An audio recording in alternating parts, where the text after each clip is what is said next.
Bom dia, pessoal. Então, agora vamos voltar, né, para fazer a revisão para essa avaliação remota, tá?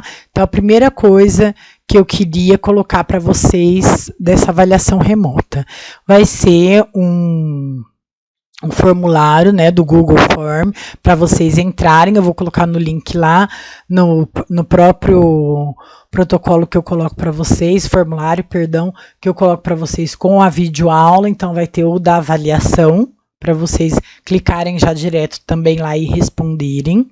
Fiquem tranquilos, vai ter umas perguntinhas de resposta de teste e mais perguntas de resposta de conceitos, de estudo de caso, apresentação de um caso, igual foram as atividades que a gente fez nas outras videoaulas, tá bom? Sobre isso também, essa prova, perdão, essa prova vai valer de 0 a 8. Porque todas as atividades que foram colocadas também nas videoaulas, no pós-videoaula, também vai valer de 0 a 2. Então, fiquem tranquilos também. Até o dia 28, vocês vão poder fazer todas, até a outra sexta-feira, perdão, dia 28 não é a outra sexta, né? Dia 1º de maio, é um feriado. Até o dia primeiro, vamos colocar, então, até o dia 1º de maio, 11 horas e 59 minutos, tá? Deixar claro, então, até o final da outra semana, vocês podem responder esse formulário. Eu nem vou abrir para corrigir antes disso. E também, quem não fez as atividades anteriores, eu vou abrir todas para vocês fazerem também, tá? Então, são 2 chances. Vocês podem retomar todas as atividades, fazer o que vocês não fizeram, os que não fizeram ainda. Tendo feito todas, lembra que o principal é que vocês façam a atividade para depois também levantarem dúvidas e eu poder esclarecer, sanar essas dúvidas, tá? Então, depois que vocês fizerem, agora vocês não podem, eu não posso responder propriamente, né? Busquem dentro dos estudos, dentro das aulas que eu fiz a revisãozinha e apresentei quais foram as dúvidas, e aí vocês colocam o que foi a resposta que vocês chegaram, foi respondendo todas as atividades, ganha 2 pontos, né? E aí, dentro dessa provinha mesmo, que vai ser feito, é com consulta, gente. Vocês têm a minha videoaula, vocês têm todos os slides, todos os textos, tá? Então, vocês podem pegar todos esses materiais e fazerem até o dia 1º de maio, 11h59, tá bom? Da noite, até o último minuto. Então, o que vai cair? Os temas que vão cair, tá? O desenvolvimento cognitivo, afetivo, emocional e social. Principal que a gente estudou, a teoria do desenvolvimento humano de Jean Piaget, os 6 estudos da psicologia, lembram? Então, como que a gente estudou? Assimilação, acomodação e equilibração. O que é quando o aluno assimila, ele vê as informações sobre aquele objeto do conhecimento, ele acomoda, ele busca outras informações de outros objetos do conhecimento que tem algum vínculo com aquilo e ele reestrutura o que ele tem mentalmente. Então, é a equilibração, é quando a assimilação e a acomodação acontecem ao mesmo tempo, né?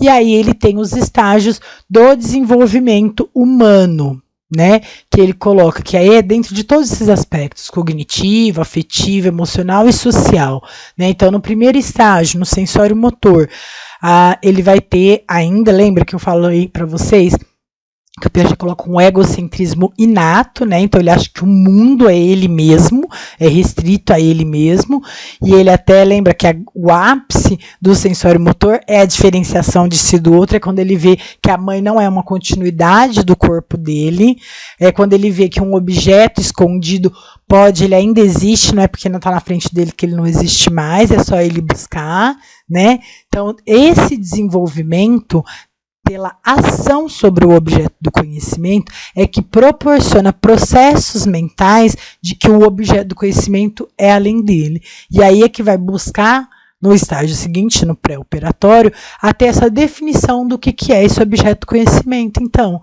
E aí essa definição não vai mais só pela ação, ela tem uma ação com objeto, mas ela vai superando isso e vai sendo um conceito sobre o objeto, uma representação sobre o objeto. E aí lembra a fase do faz de conta, do simbolismo, da imitação, né, de representar o que ele viu que é um objeto, um conhecimento que ele tem interesse e que ele não tem domínio. Depois, por volta do final do pré-operatório, na transição, o que ele vai ter?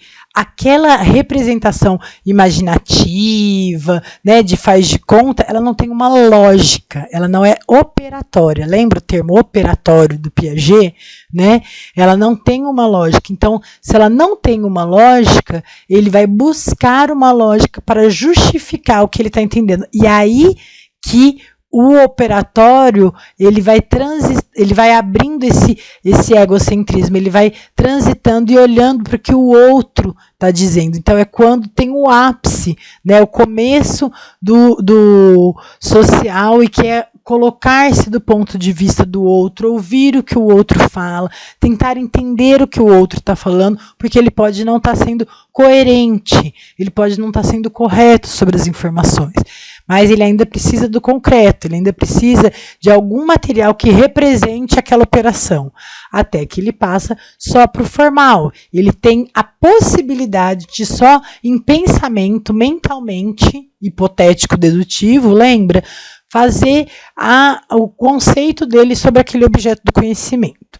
O outro ponto importantíssimo é que Piaget nunca falou que passou para o estágio pré-operatório, já não tem mais o sensório motor, de jeito nenhum. Ao longo do desenvolvimento humano, existe uma evolução da possibilidade de interação e compreensão do objeto do conhecimento. Mas, se ele chegou em outro estágio, isso quer dizer que ele pode usar todos os estágios, todas as formas de manipulação do objeto do conhecimento, de compreensão do objeto do conhecimento, de uma forma anterior. Então, se ele está no pré-operatório, ele pode usar o sensório motor, como ele pode usar a tentativa de representar aquele objeto do conhecimento, entenderam? Então, assim, tudo isso precisa ser relembrado e feito, tá? Então, é importante estudar, de dica para vocês, a definição de cada conceito da teoria do Piaget, que são esses estudos que eu apresentei, né? Assimilação, acomodação, equilibração e os estágios do desenvolvimento, sensório motor, pré-operatório, operatório concreto e operatório formal.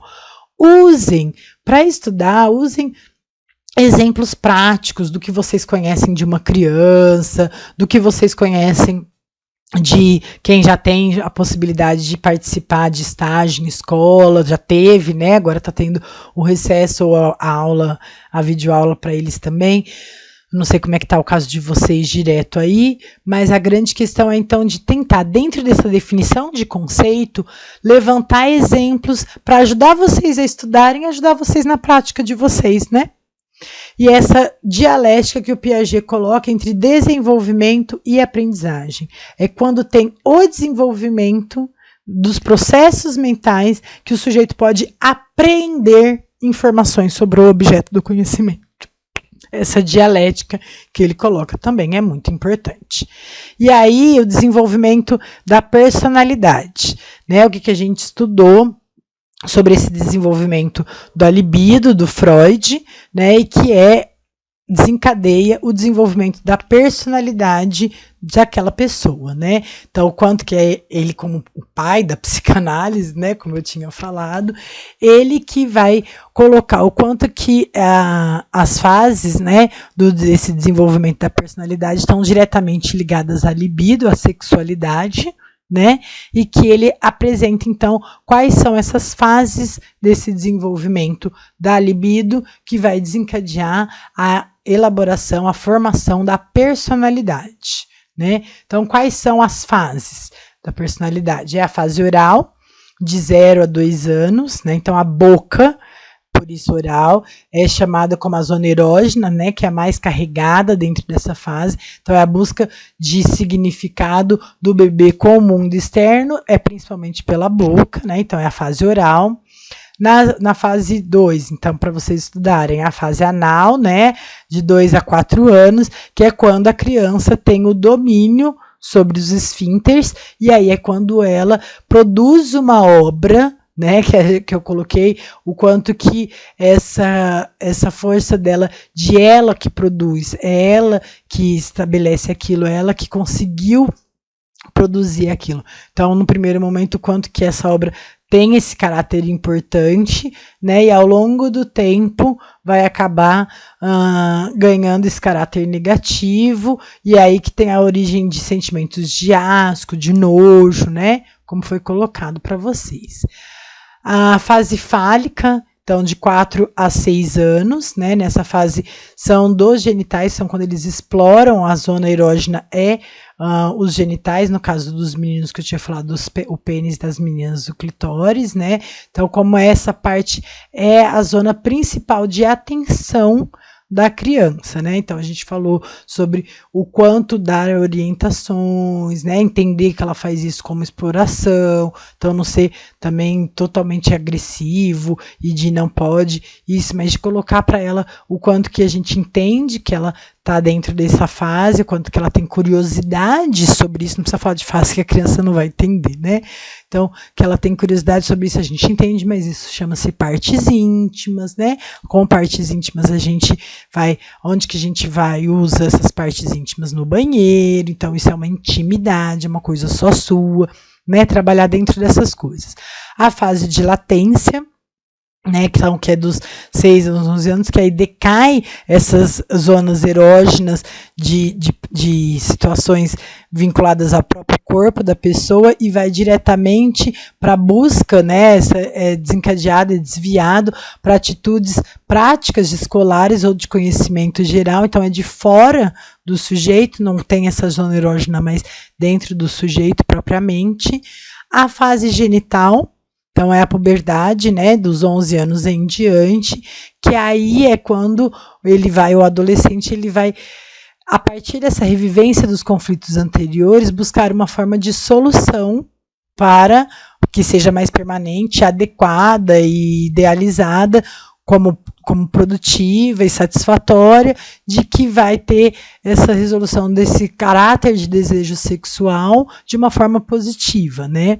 Dentro de todas essas fases, a gente falou então do complexo de Édipo, né, na fase fálica, das consequências disso, das personalidades que podem apresentar, né, algumas questões específicas, né, alguns critérios específicos. Então, olhar, dar uma estudadinha em tudo isso, e aí a gente vai entrar nas teorias da aprendizagem que a gente colocou, né? Então, a primeira coisa que a gente estudou nas teorias de aprendizagem: como sistematizar os conhecimentos através de conceitos e princípios, então, como que a teoria de cada autor contribui, né, os conceitos deles, os princípios deles contribuem com a compreensão do processo de aprendizagem, né? As teorias de aprendizagem, elas apresentam 3 bases filosóficas, vocês lembram?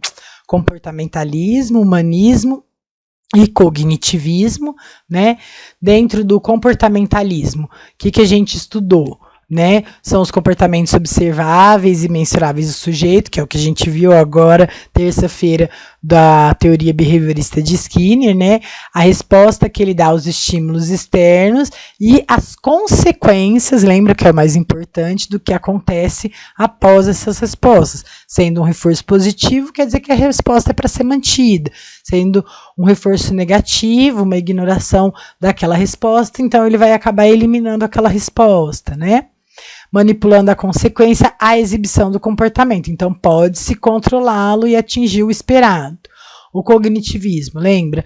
O cognitivismo, né? O cognitivismo são os processos mentais superiores, as teorias dos processos mentais superiores, que ele tem uma evolução nas formas de pensamento sobre o objeto do conhecimento, uma evolução mental, né?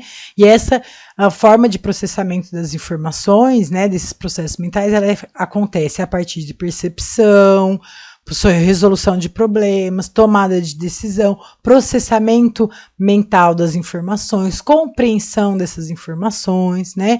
Então, é o quanto que o sujeito, como que o sujeito adquire esse conhecimento, né, mentalmente, e como que isso evolui mentalmente também, né? Essa cognição, ela dá por construção, então por isso ela tem essa evolução, que ela também é chamada de uma filosofia pautada no construtivismo, né?